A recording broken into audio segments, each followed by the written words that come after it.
Warren Buffett wanted his fortune to benefit society, but in philanthropy, as in business, he wants value for his dollar. He thought that he wouldn't be very good at micromanaging the giving away of the money. Well, I've got some people where I'm saying you can give it away better than I can, so I'm turning it over to you, and you do a better job of giving it away that way. There we go. Bill Gates is a determined philanthropist. It's almost scary. You know, if I make a mistake with my own money, it just doesn't feel the same as to make a mistake with Warren's money. They are more likely probably to do more things to change the world, to cure diseases, to help people get an education than the federal government of the United States. In philanthropy, you're really tackling the problems that have defied intellect, important problems that people of intellect, people with money have tackled and thought about in the past and have had a tough time coming up with solutions. Most people would insist on having their own name on the money. He wasn't looking to memorialize himself. He was looking to do good with his dough. It's a very selfless act because he's thinking about, he's not thinking about whose name is going to be on the dollars. He's thinking about what the dollars are going to do. Warren Buffett is a tycoon, but a modest one. He enjoys his money, but what he likes much more than having money is the fun of making it. More and more and more of it.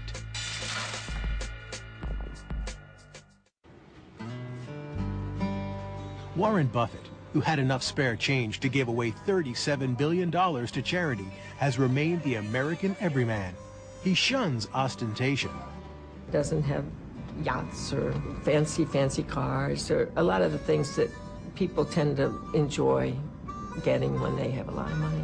He dresses badly. He once said that he got his clothes made by a tailor free if he didn't tell anybody who made them. Look, Buffett spends a minuscule fraction of what he could on himself. And he said, I have everything I want that money can buy, but I always did. What can money buy? If I had 5 cars, would I have a better time than having 1 car? I mean, I just have more possessions to keep track of, so it doesn't appeal to me.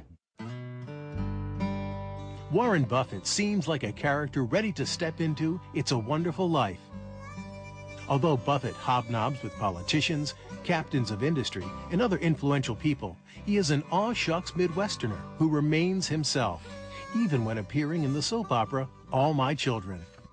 Mr. Buffett, I presume. May I call you Warren? I mean, you and me alone together, oh, Warren. Warren, you are my destiny. But Warren Buffett is not your average American. If his appearance is as unremarkable as Clark Kent's, he has superpowers too, though his are all about making money. He has tremendous analytical powers. He thinks of things that other people don't think of. When we were little, our dad said, Warren's like someone that can see in the dark. I always remember that. Warren Buffett, the middle child and only son of Howard and Leela Buffett, was born on August 30th, 1930, in Omaha, Nebraska, in the early days of the Great Depression. There are bread lines, soup lines, all of that. His father's a stockbroker. He loses his job when Buffett's a small kid. Howard Buffett sold securities on his own, but it meant lean times for the family. Still, when many Americans were eating in soup kitchens, Warren's mother skipped meals herself and managed to put dinner on the table for Warren and his sisters Doris and Roberta. Buffett already knew what it was like to be poor when, as a 6-year-old, he took his first step toward getting rich.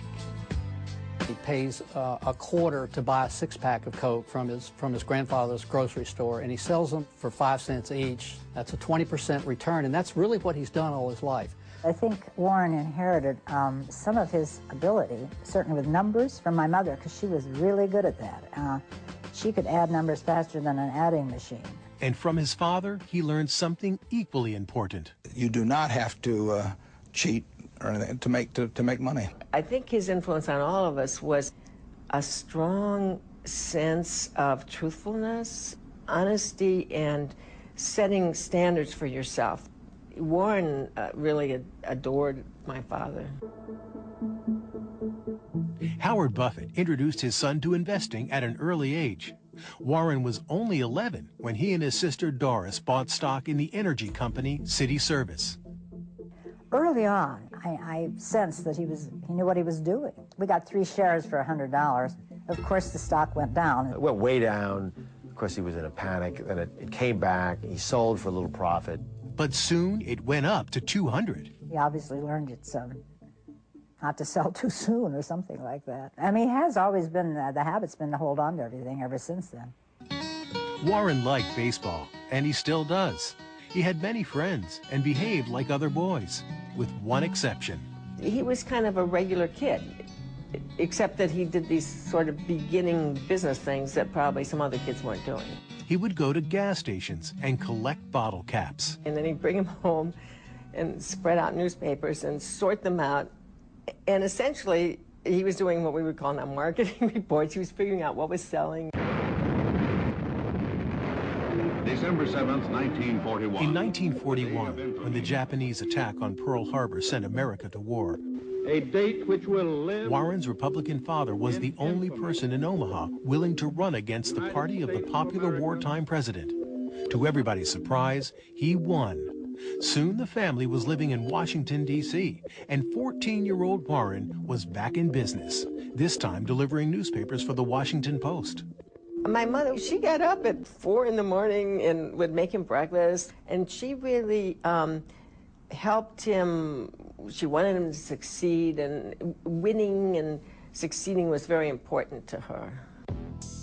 He distributed close to 500 papers each morning at the Westchester Apartments, and the job made him $175 every month, equal to many a full-time wage. He spent some of his money on Nebraska farmland and collected rent on it from a farmer. He always had businesses going, and by that time he was looking at stocks as well. Pinball machines became another money-making venture. With a mechanically minded school pal, he bought used pinball machines and installed them in barbershops. He was 16 or something like that, and he said to me, he said, I want to be a millionaire by the time I'm 30. It was a tall order that young Buffett set for himself, but he loved making money, and he was determined, come hell or high water, to become a very rich man.